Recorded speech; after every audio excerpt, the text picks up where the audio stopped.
This is 365 Sports, powered by Sikkim365.com. Welcome to the Triple Option. Here's your host, Paul Catalina. Oh my! What a day. It's glorious out here. Garrett almost went and adopted a turtle a second ago. There's one in the street, Pierre. It's just calling me. Yeah, no. My wife won't let me have a turtle. They are gross, so. According to who? Come on. Turtles are fantastic. Yeah. They're fantastic creatures. They mutate. They get really big. They start doing karate. They're awesome. I know. I don't know why she doesn't see this. Yeah, I don't see it either. Yeah, no. I'm assuming you were a fan of Friends, right, Pierre? I watched like the first handful of seasons, and then I kind of tailed off probably the last 4 seasons or so. Oh, well, Pierre, I'm disappointed in you as a child of the 90s. But there was an episode in the last season. Monica and Chandler were buying a house in the suburbs because they were going to adopt these twins, and they couldn't stay in the apartment. It was the setup for the end, right? Right. And so they brought Joey out, and then they tell him, like, hey, we're going to give you a Joey room. And he's like, oh, really? He's like, well, that's really nice. She's like, yeah, we can't have a house without a Joey room. You can come whenever you want. Right. And he's like, oh, that's great. And he goes, can I have a turtle and a sex swing? And and then Chandler goes, no. And then his joke is, dude, I'll keep the tank clean. Yeah. You know what? I may have seen that episode now that I think about it. That's starting to ring a little bit of a bell. That's classic Joey. Yeah. So. Anyway, Pierre, how's life? How are things in Minnesota? It is the end of October, so winter. This is where it gets Game of Thrones time, right? Where everybody walks around and says winter is coming. It is about to be that time. However, I have to admit, it started a little bit last year, but we had 2 days in the 80s earlier this week, which is unheard of at this time of year. And in no way will you hear me complain about that. That is for sure. It's been it's a little overcast today, but we're getting into our 60s and slowly mid 50s. It's going to start dropping here, but it could be a lot worse at this time of year than it is right now. Trust me on that. Yeah. What's Minnesota and Texas have in common is that we're both really excited when it's the 80s. Oh yeah. We're excited right now that it's only in the 80s. Yeah. Although we were like, could we just here, let's negotiate. I understand that it's hot all the time now, but can we just get the 70s? If we got the 70s, we wouldn't argue. We'll be fine with it. Here's my problem with the deal that was cut with Early Man and God. Yeah. They left really no room for us to negotiate. There's no look in on the contract. Okay. I just think that there should be a look in every millennia. And right now it's 2024. I feel like we should get a look in. Yeah, I feel that's fair. Somebody turned to me the other day because we were talking about how unseasonably warm it was for this time of year, and they said, "Oh, I think this is the new normal for around here." And I said, "Well, you say that like it's a bad thing. Why? What? Haven't we suffered enough? What is the problem with getting 2 days in the 80s in October? I know everybody's going to talk about the frost, all the winter activities everybody likes to do up here, and they're going to be talking about the frost and all this and crap. And I don't care. It's too cold. It's too cold. Yeah. For the love of God, you can give me 280s in October, please. That'd be fine. Yeah, I think it's those are open for negotiations. Yes. We've ratcheted too much up on the hurricanes. We need to move that back. But there are things that we can give. Again, there should be some give and take here. Yes, I agree. I feel like there's been 4 times it's burning, Garden of Eden, burning bush, then a couple more times after that, and then we haven't really gone back to the table. And I think there should be some things that, and then he could also clear up some things for us that we're all very confused about. I think it's time for just not like a mafia sit down or anything like that, but just a contractual redo on some things. Yeah, I think that's only fair. I mean, every league has its own collective bargaining process. There we go. Collective bargaining. Yeah, why I don't understand why we wouldn't have a similar format in real life in terms of these things that we've, I think everything can be renegotiated at a certain point. Yeah, does not. I mean, that seems reasonable. Yeah, I'm very big on. I don't understand our hair loss and growth patterns as we age. I think it's not fair.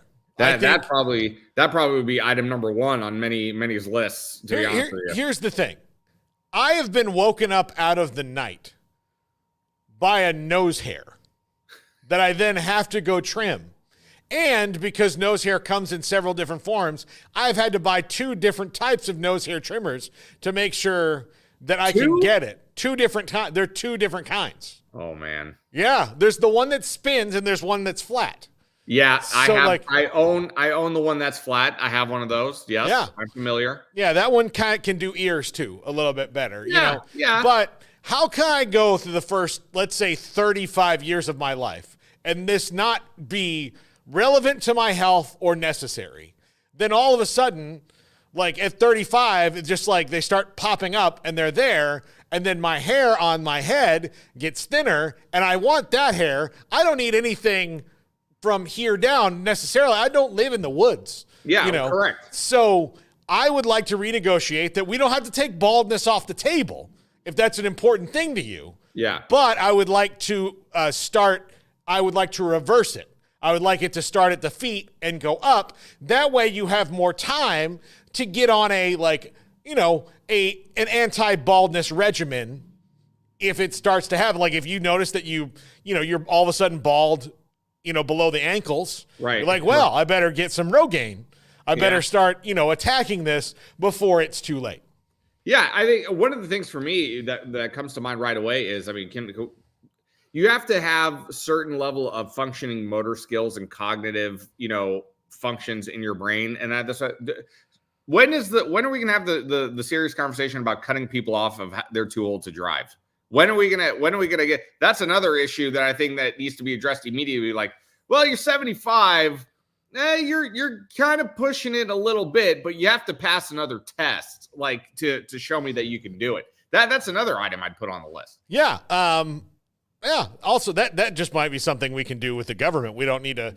But if we did get God involved, then it would make easier for the government thing. The Lord knows. The Lord knows. He knows what I'm about. He knows what really grinds my gears. So I feel like there's an unspoken, conversation that probably needs to be had with him about that. I think we absolutely need an age limit on politicians. Oh, well, no doubt. And there's no question. Yeah. There's no question. I mean, it's not just like the president, right? Like politicians in general. If you're sitting in Congress or on the Supreme Court and your team, like, please don't die. Like, well, sometimes it's time to, and you're like, oh, let's hold on to Senator Robert Byrd forever. And, poor Ruth Bader Ginsburg had to like crawl into the Supreme Court at 90 pounds to do things because, it's gotten so bad. Like maybe like when you get to a certain age, you're just retired and you can go play golf and fish and do whatever you want to do. Go to the beach house. You've served the country enough. Let's just move you on. We don't need it. I can just tell you that my experience with my grandparents, my parents, any kind of senior citizen friends in my life, that when they hit 70, like that's when you're like, you know what? You guys got to relax. Yeah. Like, got to relax, enjoy it, find a hobby that fulfills you, all of those things. But, do I really want a 70-year-old who's done so much for us already in their life having the nuclear codes? I don't. No. I don't. Not a good idea. No. Not a good idea. No, I just don't. Like, I think that look, there are people that are too young to be president. You're too old. We need a nice middle ground. Yes. Like, I don't want a 28-year-old being president. No. I really don't. I would have thought I could have done it at 28, and I consider myself a pretty intelligent person. But now at 44, I'm like, oh, I'm glad that guy wasn't in charge. I'm pretty sure you knew me at 28. I moved to Waco when I was 27. So I turned 28 my first year in Waco. So nobody wants that. Nobody. Pierre, I would vote for you today. Would you? I would vote for you today. I would not vote for you at 28. No, that's probably I don't think I would vote for myself at 28 either, to be fair. Yeah, I think that's probably a good idea. I wouldn't have done that. No. There's no reason. There's and I'll leave it at that. There were plenty of reasons, but we don't need to get into those reasons. No. Look, I don't need my president thinking like, could I pull off going to this college party? I think I can pull it off. And then having a week of depression because guess what? They figured you out. Yeah. That's that. Life comes at you fast in that situation, and then again, if you're in charge and something like that happens, and you have access to those said codes you just mentioned, you could do something rash. Yeah, we don't want anybody to do anything rash off the just off the top of their head.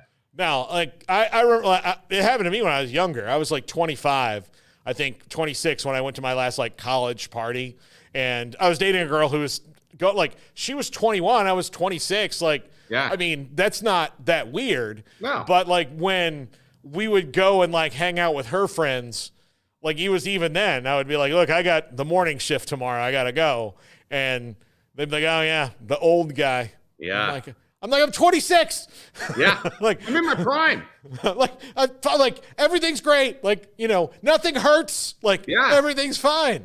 Yeah. Come on. They don't. I only get to pee in the night when I've had beer. It's fine. and now if I have 2 glasses of wine and I have to go to work the next day, boy, I'm going to pay for that in the morning. Yeah. I'm going to pay for that. The body just doesn't react the same way. No, absolutely not. Pierre, I want to talk a couple things. We're going to talk NFL in a little while. I want to talk a couple things with you today. But first off, we're at the point now, kind of past the midway point of the college season. And this is where I did this earlier this week with Jack. Here's what I was wrong about. But I would like to go about with you because, and I think this is interesting, you're not a guy who changes his mind a lot. But when you change your mind, you've come to it through very measured, thought. You're not you're very a difficult guy to convince about things, which I respect about you. You stick to your guns. And so I thought you would be the one to kind of have this topic with, which would be, who have we changed our minds about since the season started? Maybe that we didn't have definitive opinions on, but who have we changed our minds about? In a good way or a bad way? Both. Any way. Okay. Yeah. Any way you want. There are 2 teams that jump to my 3 teams really. There's one for sure I want to go all in on, but I'll save that for the end. After LSU lost to USC in the opening week of the season, I think I was on this very show and Garrett and I were discussing, Brian Kelly and whether or not this was the right fit for this program moving forward. I'm still not convinced that this team is all the way back. And I'm a little gun shy about jumping board on them. But they're starting to, round into form a little bit here. The same thing can be said about Notre Dame. They lost to Northern Illinois. Before the season started, I had my overrated team, which was Notre Dame, and I had the team that I loved, which was Oregon.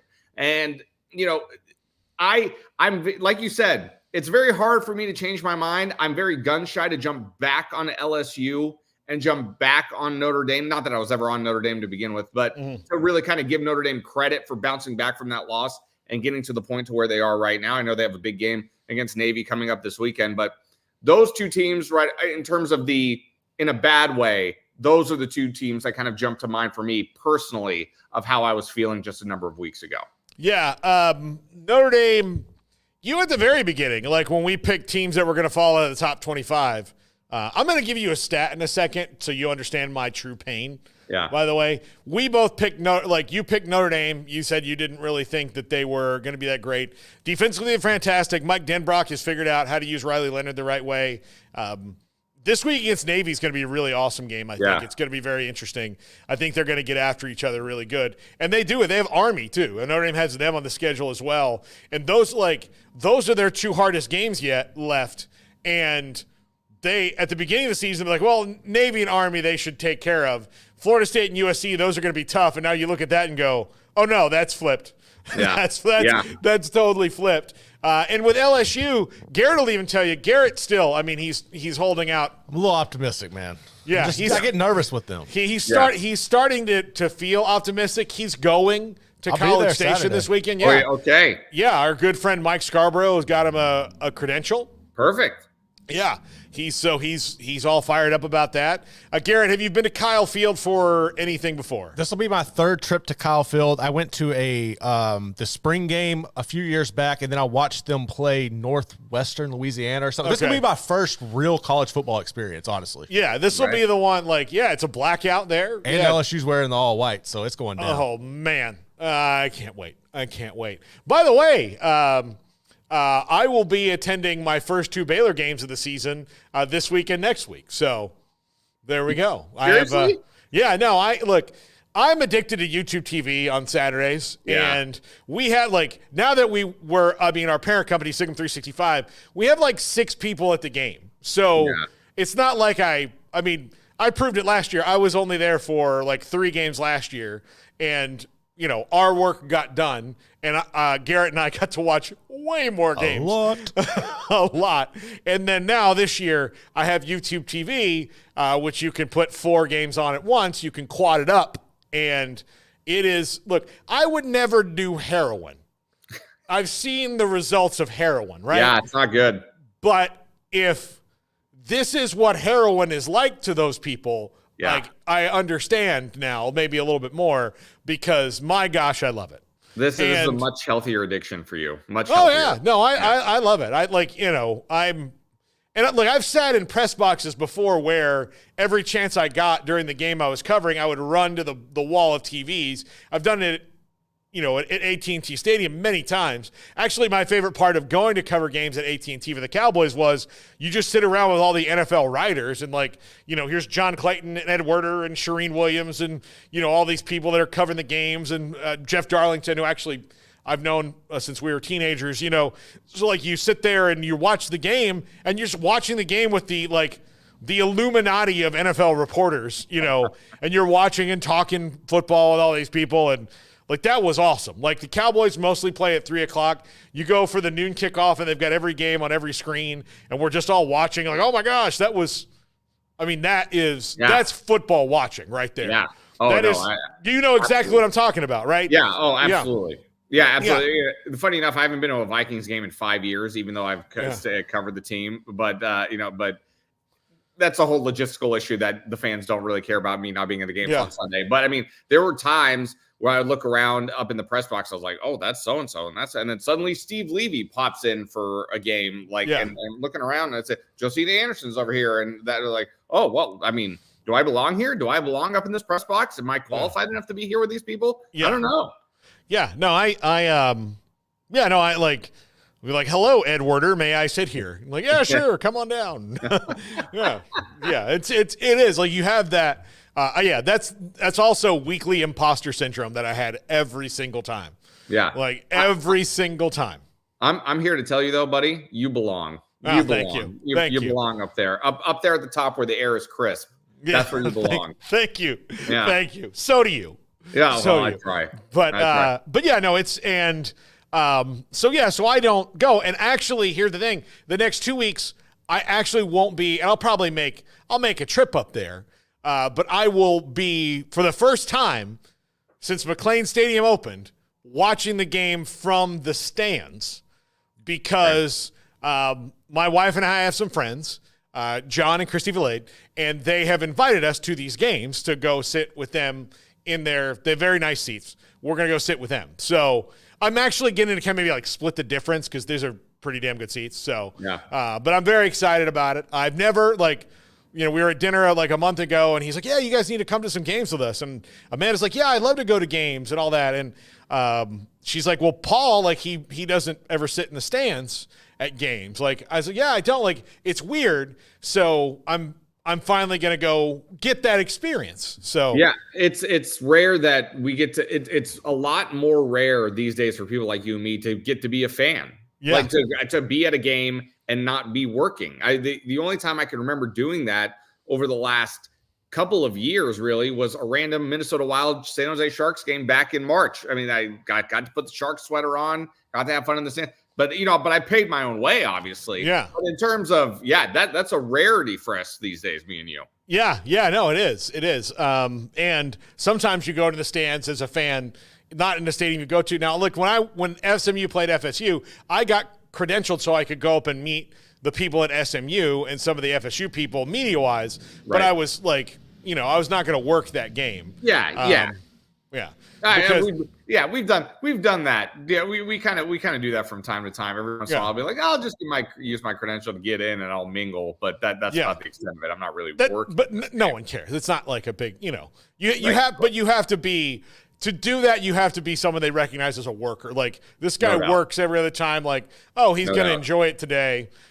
That's what you do. But I'm going to give you a stat about. And look, I'll admit I was wrong about Florida State. Okay. So here's the stat. This is from Tim Reynolds. He's a sports writer. Covers. I'm sure you probably read him. He covers the NBA.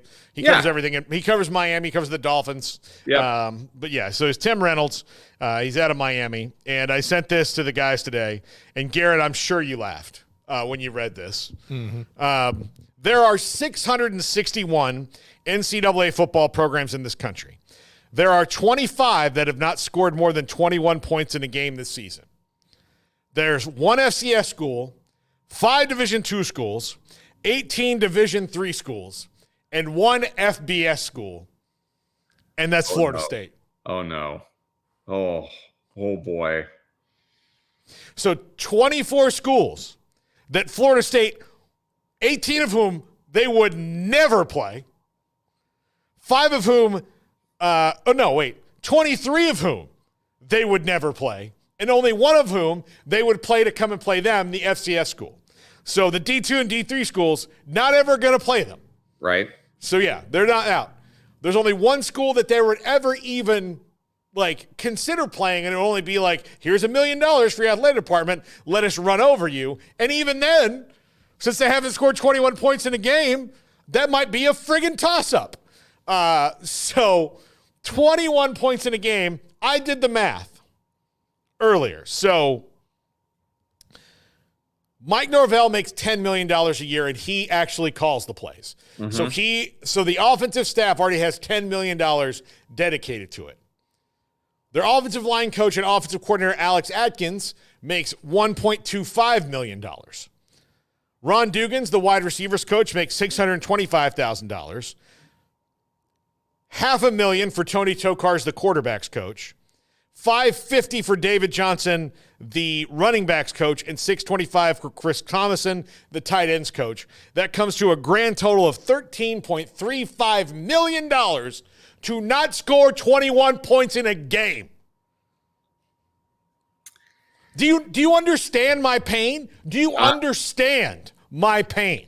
I will go through this again on the later show, just so you know. This is going to take multiple therapeutic sessions. Yeah, this is a situation where I'm at a party and somebody's having like an outburst, and I am looking around at everybody else at the party. I'm like, I don't really know what to do right now. I'm starting to get a little uncomfortable. I'm starting to get a little uncomfortable knowing that Paul could absolutely go off the rails at any moment right now, because that stat is actually absurd. It is like you would actually have to try to not score 21, especially in a non-conference matchup. You would think in a non-conference matchup at the beginning of the season, you would get to at least at bare minimum 30. But so they have only played 1 non-conference game so far. Right. And that's Memphis, who, again, that's a good team. So yeah, sure. Yeah. They've had it but it's almost impossible for something like that to happen, especially for a program like that. But yeah, man, that's woo-wee. That's a tough one. But thank you for bringing that to my attention, because I did not know that stat actually going into today. You mentioned the party metaphor. I'll tell you, this is what happened. I'm the guy at the party who walked into the bathroom and my girlfriend was making out with another dude. Right. That's what I just found out. That's the same kind of emotion. Mm-hmm. Or I felt or I was just talking to you, and then you mentioned oh yeah, I saw Tina out the other day. And I'm like, what? What do you mean the other day? She was in Denver. And you're like, no. Monday, I saw her out. I said hello. She didn't tell you I saw her? And you're like, wait a minute, what? She told me she was in Denver. Dude, over $13 million for that staff? Yeah. That all of them got raises last year. Well, I mean, but here's the thing. he had the opportunity because their contracts were up to say, hey, we're 13-0. You guys go get your other jobs. Like, let somebody else spend the money on you and let me bring in like some other coaches who may be more established and want to ride this train. He didn't do it. So, given the way the season ended last year for them, though, I think when you headed into this season, I don't think anybody would have fought you on that, or fought the decision to give those guys races with the way the season ended last year. I don't know if anyone could have foreseen what has transpired this season with Florida State. I certainly did not. It is honestly the most baffling story in college football this year to me. It really, out of all the teams that have done well, surprises, disappointments, Florida State's fall from grace is, in my opinion, the most shocking story of college football this season, in my opinion. Yeah. Like, if they weren't going to be as good, that's one thing, Right. And now to go on teams I've also changed my mind about, I've changed my mind quite a bit about a lot of teams in the SEC. Mm-hmm. Ole Miss is one I've changed my mind about. I thought they were going to be loaded for bear, and losing to LSU is one thing. Losing to Kentucky, a team that also struggles to score 21 most weeks. They don't have a great offense. Liam Cohen is now with the Bucs and doing a pretty dang good job with Baker Mayfield there, in spite of the fact they lost the other night, I know. But like, if you look around the SEC, I'm not impressed with – I haven't been impressed with Missouri yet. I have been impressed with Texas. Tennessee's offense is wonky. Carson Beck is not as good as advertised. LSU and A&M are actually better than I thought they would be, and they play this weekend, obviously. Alabama's worse than I thought they would be. I thought they'd be able to maybe maintain a little bit. I thought this was coming next year because, Milroe's so good and all these other things, but they have other problems, particularly their defense. But I don't think I was wrong about Florida, but their schedule, at least to this point, has actually worked out a little better for them, where they've won some of the games I thought they would lose.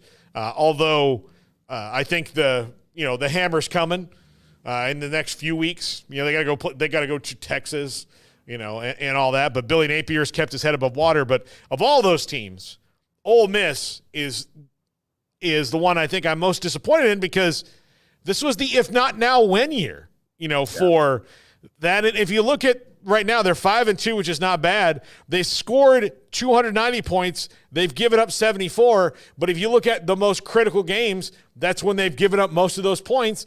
And most of those, big blowouts for their defense were in the early part of the year, where their non-conference schedule was very weak. They played Furman, Middle Tennessee, Wake Forest, and Georgia Southern before they got going, and gave up a grand total of 22 points in that. And then since then, the 27-3 against South Carolina, that was a nice win, but losing 20-17 to Kentucky and then losing at LSU, they just haven't looked like they're a playoff team to me. Yeah, and they were certainly on my consideration, in terms of the list that we were talking about here, and I don't think you're wrong in your assessment of them at all. The other team for me that I was holding off on, and this was a team you and I discussed this last week when we were talking about this team. Indiana has gone from that's cute. That's a cute little team over there. Isn't that a cool story? So now you have my attention, because last week, even though I didn't come out and say that I thought Nebraska would win the game, I kind of felt like Nebraska would come out and win the game against Indiana. And not only, Paul, did Nebraska not win the game, they got boat raced off the field by Curtis Rourke in this offense. This team, I know game day is going down there this weekend, and when you look at the schedule the rest of the way for them, the only team that really kind of scares you is Ohio State, and Michigan is on the schedule for them the rest of the way. And I'm thinking to myself, why wouldn't Indiana be capable of beating Michigan at this point? Why wouldn't they? So Indiana has gone from a cute story to me, from a cute story to I think that it's about time we really start taking this team seriously, for sure. They're blowing everybody out, man. Yeah. And that was the thing for me at the beginning of the season. I didn't take them seriously, because when you look at their non-conference too, to begin the season, their first 3 games was an absolute cupcake schedule. So that played a huge role into me thinking, well, okay, we'll see how things go once you get into the meat of the schedule. but they have been consistent in the way that they have just rolled past teams week in and week out. Yeah, absolutely. Absolutely. And again, I've changed my opinion about Army and Navy both, just because they're like throwing the ball a little bit more, and they're like their offensive defensive lines are really good. And I would be so terrified if it does come out that one of those teams winds up as the highest ranked G5 team, which I still think might be a little bit hard for them. But the thing is that they have to play each other, and they might have to play each other twice, in a row. Which, if that's the case, then that's going to be bananas. Yes. But they do have to play each other, and then they'd be in the playoff. Now you'd have maybe a little bit more time, but if they would be the 12th seed. If I was the 5th seed, I'd be like, of all the people, So, and here's the other thing that's crazy about that, and then we'll move on to the next topic after the break. But here's what's crazy. So right now, your options for that 12th seed, the highest ranked group of 5 team, which will more than likely be the 12th seed. Like, I doubt they're going to get 11 or 10 or something like that. They'll be the 12th seed, are the Heisman Trophy frontrunner and Army and Navy, who nobody likes playing because of having to teach people, a veer or a triple option or whatever offense. That's the name of this show. But having to teach those offenses in a week or 10 days when none of them know those blocking concepts, know any of that motion, it's all over the place. It's so different than anything they've ever played. You kind of go to your kid who's at the smallest high school with like, please tell me you guys ran the wing T. Like, nope, we even ran the spread. Damn it. Like, you're from Pig's Knuckle, Arkansas. How did you run the spread? Power eye, anything? Wishbone? This is going to be the most anticipated Army-Navy game in how many years do you think, Paul? How many? What, 30? 25, 30? Maybe. I mean, like, they were like, but even then, like, the last time they were both good, it was 2, 7, and 4 teams, right? Yeah. It wasn't 2 teams that are probably going to be at least 9 and 2, or 10 and 1, maybe. Right. I can't wait for it. I know I'll be watching. That's for sure. Yeah. Here's the thing. I love that the powers that be in the playoff were like, well, we don't want to move the Army-Navy weekend. That's sacrosanct. We can't mess with that. And like, well, what if they're good enough to be in the conference championship game against each other the week before? And they're like, that'll never happen. Come on. What are you talking about? Oh, gosh. Whoa, come on. Look at this guy. He's got jokes. He's got jokes. You're exactly right. That is exactly what I would imagine would take place. You're not wrong by one inch. Like later on at dinner, they're like, "Do you remember when Carl said that thing about Army and Navy? Oh my God, get Carl a couple beers on me. That was hilarious. He made the day." Oh, I couldn't agree more. Could not agree more. Carl just sending the top 25 this week, going, "Oh, I'm not such a jokester now, am I?" Oh yeah. Oh, absolutely. Yeah, keep putting those beers on his tab, please. Yeah, absolutely. When we come back, the NFL trade deadline is coming up. Pierre does a weekly Vikings show, which I had actually never watched until this last week, Pierre, and I picked it up on YouTube and watched. Did you? Yeah, I did. Yeah, you've got a cool, like, it's a very similar to me and Craig and Smokey thing where you've got like a young, guy and then like a crusty old veteran. That's exactly what we have. We normally have 3 people on the show. Yeah. But all season long, we've been kind of working with 2. So, but yeah, it's a fun show. Vikings Now podcast for anybody wanting to know more about the Minnesota Vikings. You can find it on the Fox 9 YouTube page. I think you should also do one that like you do after the game called Vikings Later. Yeah. And then we can sell the sponsorship for both podcasts to Now and Laters. Brilliant. Absolutely brilliant. Then on the desk, you guys have purple and yellow Now and Laters. Yeah. God, I can't tell you the last time I had a Now and Later. I might go pick one up at the store next time I'm there. Neither have I, but I'm just, I'm sure they're big in Minnesota. I don't know.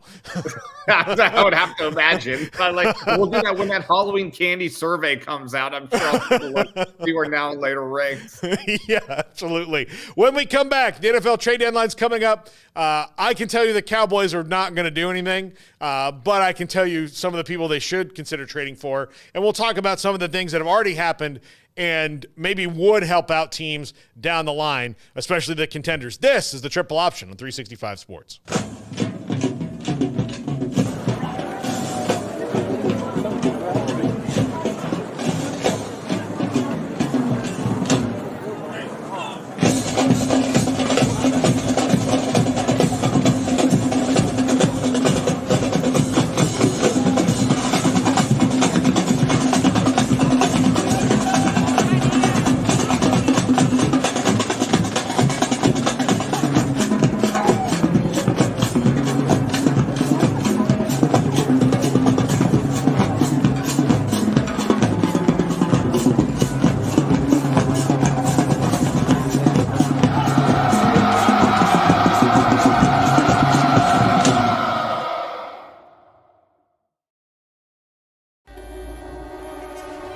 This is 365 Sports, powered by Sikkim365.com.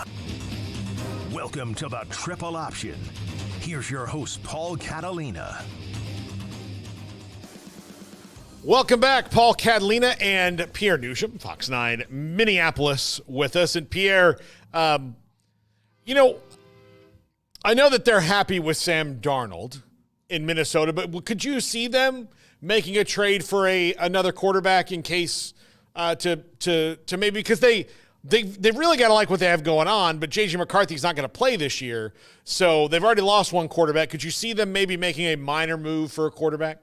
You mean like a Matt Stafford, perhaps? I would say that he would displace Sam Darnold, but yeah. That was the rumor that was floating around earlier this week and last week. But it's a good question. I don't think if it was a minor move, I don't think so, because I think they're fine with Nick Mullins as their backup quarterback. I think they're comfortable with Nick Mullins as their backup. But in terms of Sam Darnold, what he brings, it's an interesting conundrum because he's only on a 1-year deal. And with J.J. McCarthy coming off of injury, how comfortable do you really feel next season turning the keys to the car over to J.J. McCarthy without any proof really of NFL football under his belt? And to just go into the season assuming that he's going to be your starter would make me a little nervous. I'm not going to lie. So the question is like, well, do you try to find a way to extend Sam Darnold now on a short-term lucrative deal, or do you let him walk for nothing? I think the Vikings are in a little bit of a conundrum with that right now, Paul. There's no doubt about it, because I would have to think if a guy like Matt Stafford was on the table, there's no question it's an upgrade to the position. I think it would vault you into another category by getting Matthew Stafford and supplanting Sam Darnold, even though Sam Darnold has played well this year. But I think the jury for me, my group of 12 is still out on Sam Darnold. We're only halfway through the season, and he's played well. I'll give him credit, but I'm waiting for the other shoe to drop. If it doesn't, great. I'm happy to be proven wrong, but I think that's something the Vikings should at least kick the tires on, just to see what's out there. Yeah, I'm not sure. Like, the Rams appear to be sellers. Like, they might, trade Cooper Kupp and all that. And you gotta strike while the iron's hot. Like, it wouldn't surprise me at all to see like Darnold just straight up go to the Rams. Yeah. Just so they can have him for the year, and then Stafford be part of that with some draft pick kickers. Same offense. I mean, it's the same. It's essentially the same offense going from Minnesota to LA and vice versa, with Kevin O'Connell and Sean McVay being part of the same tree. So, and yeah, if that were to be the case, if Matthew Stafford were to be the guy, I would have to imagine Sam Darnold is going back in that trade. But the problem for Minnesota is, in terms of draft capital, they are very, very limited. If you look ahead to next year, they only have 1 first-round pick and 2 fifth-round picks. That's it. They've only got 3 total picks in the upcoming draft, so they don't have a lot of draft capital in terms to use as part of ammunition in any type of trade this year. Yeah, and I also I don't expect that, like, things are going well, so I doubt they upset the apple cart. Like, that's how I feel as well. How I feel as well. And in all likelihood, in terms of the quarterback specifically, I don't anticipate anything happening with Minnesota. Yeah, Yeah, like unless they can. I mean, they've got wide receivers. They got T.J. Hawkinson will be coming back. Mundy has played really well. So I mean, like the running backs are working out for them. Like they don't need to do anything there. Defense is good. So like, what are you like? If you could maybe add a player on defense, I would see maybe that happening. I'm glad you brought that up because I have that actually in mind as we continue to go along. You asked me what trades would I like, and I have a couple in mind for sure. All right, go ahead. Well, the one that not just the Vikings, but because let's be honest, I mean, even though the people down in Miami don't believe their season is over, let me tell you, Paul, their season is finished. The Miami Dolphins are finished for the 2024 season. It is over. It's over. I don't care that Tua's coming back. This team is not going to make the playoffs. At best, this team might finish 9-8 and probably be on the outside looking in. The season is over. So, in my opinion, because the season is over for the Miami Dolphins, if I'm the Ravens, especially the Ravens, but if I'm the Ravens, if I'm the Vikings, if I'm maybe Tampa Bay, I would pick up the phone and call Chris Greer and say, are you willing to give us Jalen Ramsey? And for what? What is the price on Jalen Ramsey? Because I think that would be a big get for not just Minnesota, but for Baltimore as well, who has struggled to defend the pass this year. But Minnesota, I think they've got they got the veteran corners on the 1-year deals, not Byron Murphy, but the Shaq Griffin, Stephon Gilmore. Why not bring in a guy like Jalen Ramsey, who's having a phenomenal season for them right now? Again, the guy is as advertised. So that's a name I would call about. I don't think the Dolphins would do it, but that's a name I would call. Yeah. I don't think they'll do it either. I think he loves being there. Like I don't think it matters if he wins a Super Bowl at this point. I think he loves being in Miami. I don't know if he was a Miami guy. Is he from Miami? Is he from that area? I don't remember. I don't think he's from Miami. I mean, obviously you and I both recall his days at Florida State, but I don't think he's originally a Miami high school.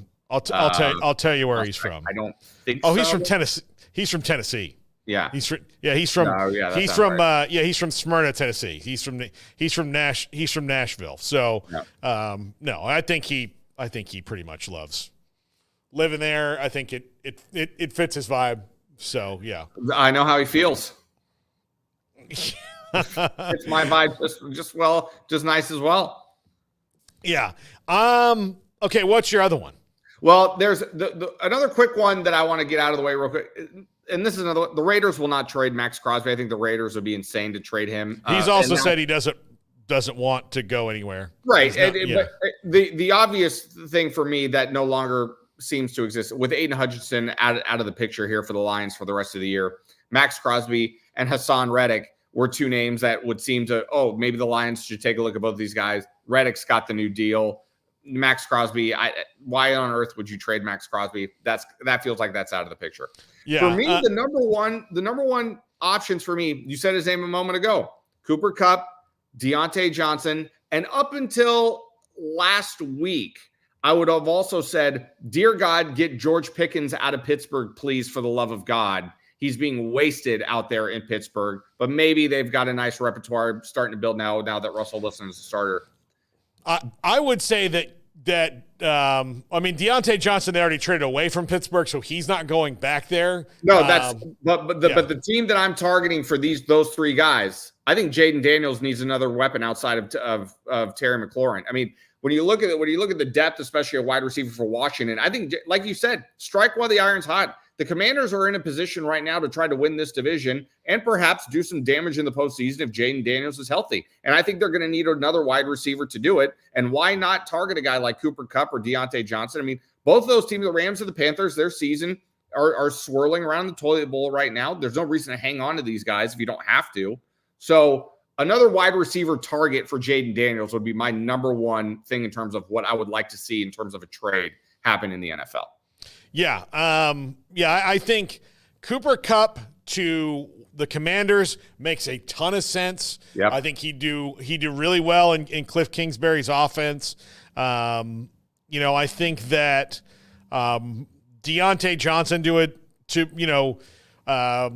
Cooper Kupp makes a lot of sense to the Steelers to me too, although that offense is a lot different.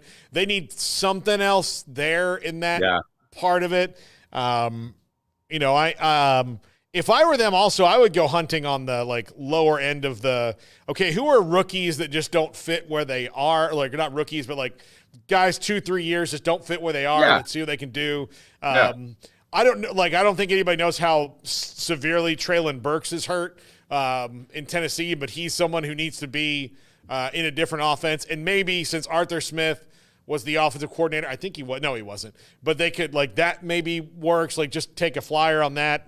You know, we'll see. I don't know. I think people need to look at because the Jaguars are probably going to be at least sellers a little bit. Christian Kirk is a guy that would help a lot of teams. Yeah, a lot of teams. Agree. Yeah, a lot of teams. He would be one I think would be also very good for the Commanders to go out and get. And then Travis Etienne, who appears to have been kind of supplanted there, and get him to a team where he could help. I think that would be a great pickup for the Cowboys. But, you know, they've got this plan to try to roll over their cap savings because of this dead money and all of that, and they just don't do these things. They just don't. No, actually, Travis Etienne is a very, very interesting name because heading into the season, I thought he was primed for a big year, and it just hasn't worked out that way. I mean, Tank Bigsby has stolen carries from him. I think he's a guy that probably could benefit from a new environment. I think I would agree with you there. Whether it's Dallas, whether it's, you know, I'm trying to think of another team that could use another running back that's in the picture right now.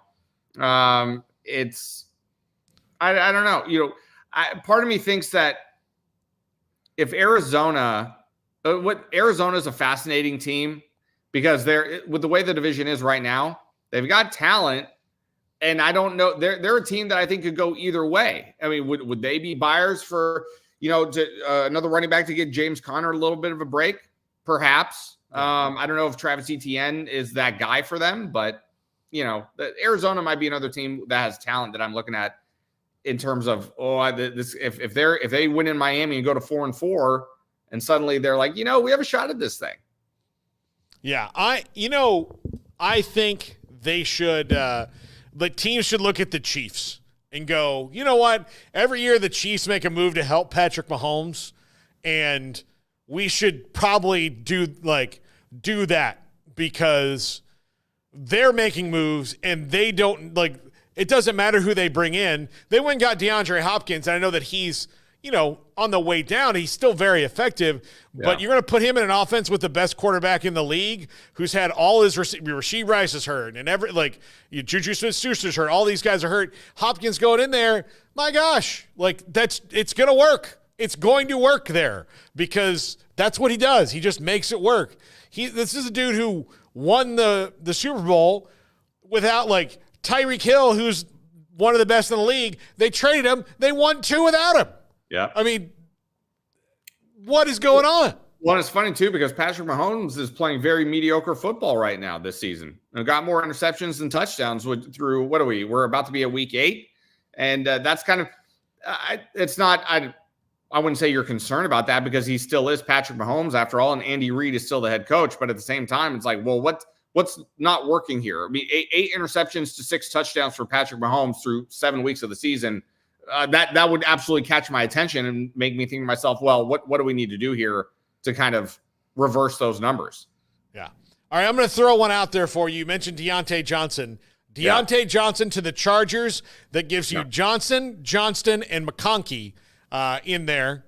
And to me, I mean, Justin Herbert's too good not to have wide receivers like that. What a law firm. Yeah. Johnson, and McConkey. I mean, that absolutely, if that didn't sound like a law firm like I've heard of in the past before, but you're absolutely right, because the Chargers, you let Mike Williams go, you trade Keenan Allen.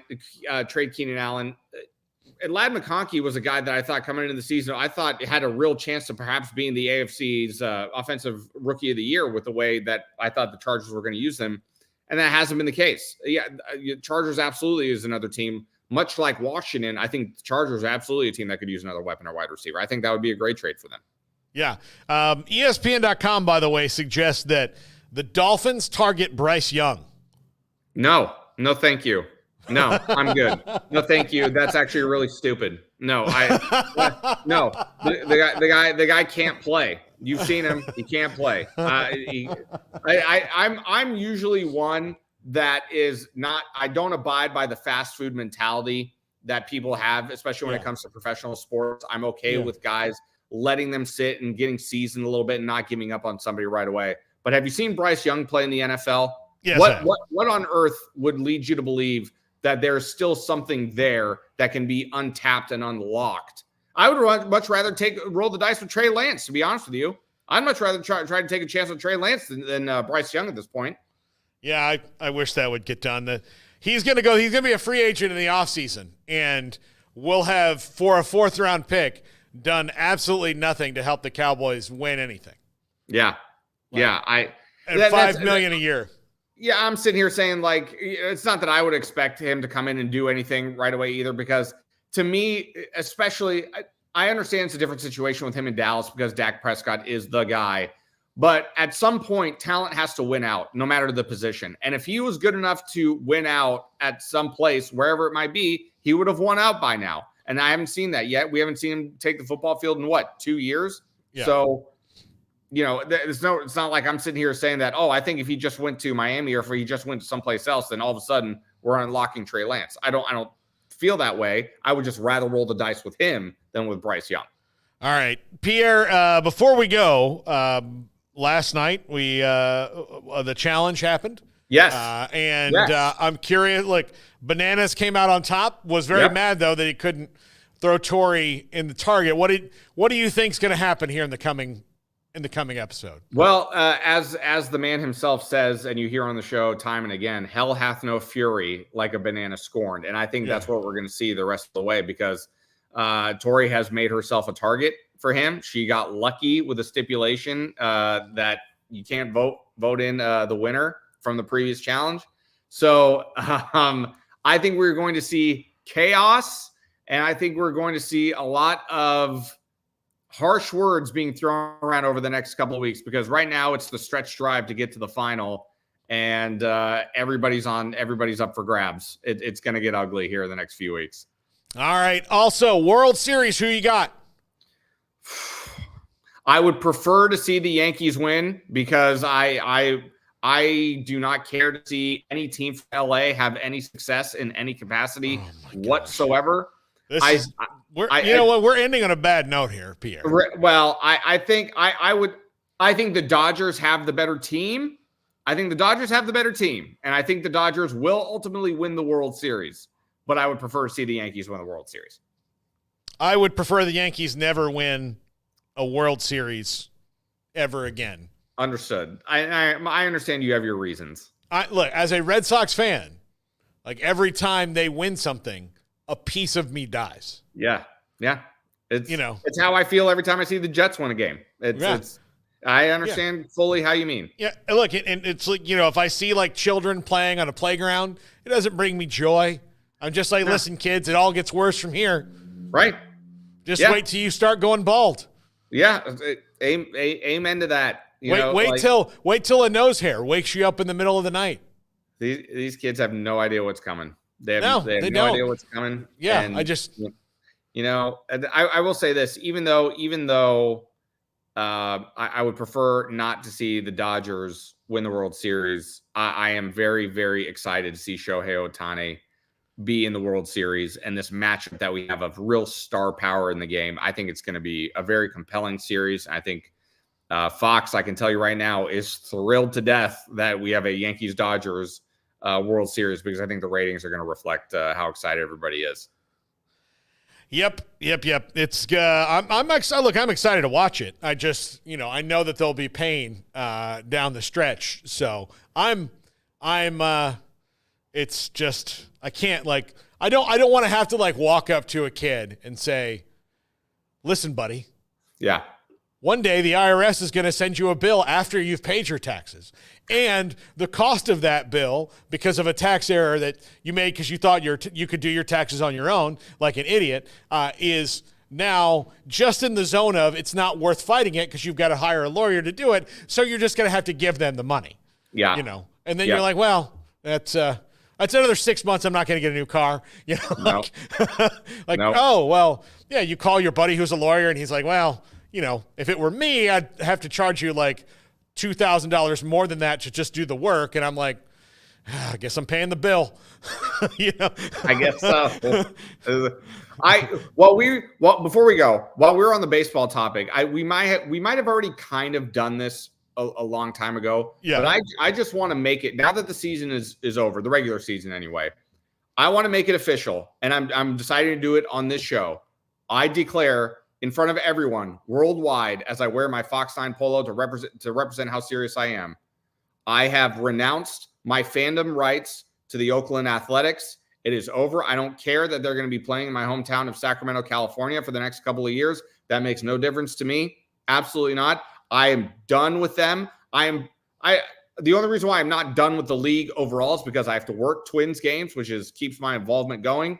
But I, Pierre Noujaim, renounce my fandom for the Oakland Athletics. Oh, wow. There's no chance of it coming back. No, the only chance is if everything falls through and the team remains in Oakland. That's it. Yeah, I don't think that's going to happen. But see you later. Look, I'll let you have that caveat, that look in. We'll give you a look in. Okay. We'll give you a look in. Like a renegotiation with the Lord, at some point. Yeah, exactly. We talked about this. It's a good callback. But I would like our viewers to just send us like ideas for your next major league. Like make a pitch for the team that you have to pick up, knowing that LA is out. The Giants are definitely out. The Giants are. There's a chance. There's probably a good chance I'd rather be a Dodger fan than a Giants fan if it came to it. Let's just take every team in California out of this mix, with the exception of the Padres. The Padres could do it. Okay, the Padres will have my attention. It's my favorite city in the country. They have my attention. Okay, the Padres have your attention. Yeah. We've got a couple minutes, so who do we want to take out of this? We have to take out the Yankees because you can't just all of a sudden do that. Like, that's no. So we're taking – the Yankees are out, the Red Sox are out, the Cardinals are out. Dodgers out. Giants are out. Mets? Which one? Mets. Yeah, let's throw the Mets out. Yeah, are the Braves out? Not necessarly. Okay. Any teams in the AL, like any other teams in the AL West? All the teams in the AL West are out. No, they're all the teams in the AL West are all out. Okay. Out. Okay. Texas is out. Yeah. Houston. No, everybody's out. Everybody is out in the AL West. So yeah. Okay. Well, now we have something to work with. So you can't be like a front runner. We have to find you a team with a similar history as the A's. My suggestion. Yes, please, Garrett. Pittsburgh Pirates. Robert Paul Skeens. On the table. Scenery. Yes. Okay. Absolutely on the table. Absolutely worthy of consideration. Is Philly out? You don't seem to be a Philly guy to me. No, Philly is out. I'm open to listening to the Cubs, but I don't want to be a front runner in that regard either. That's the only they've reason they've won World Series in 100 years. I think you're okay. Yeah. So I mean, the A's have more in recent history than they do. Yeah. Right now we're looking at, I could tell you probably off the top of my head, Pirates are, I'd be down. But the Padres are probably in the driver's seat. Okay. But I'm open. We're going to work on this throughout the off season so that by spring training, we have a team for you to follow. Yeah. It's kind of like The Bachelor for baseball teams at this point.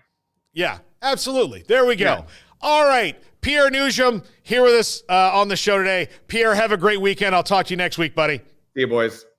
Coming up on the show today, we have got a great lineup of guests. We've got somewhat of a painful lineup of topics for me. But let's see. We've got Andrew Monaco, voice of the Aggies, joining us. We got Max Olson. We've got Eli Letterman. Both of them work at ESPN. We got Off the Radar, our Four Corners pod, Mickey Spagnola, and the Top 5. That's all coming up. This is 365 Sports.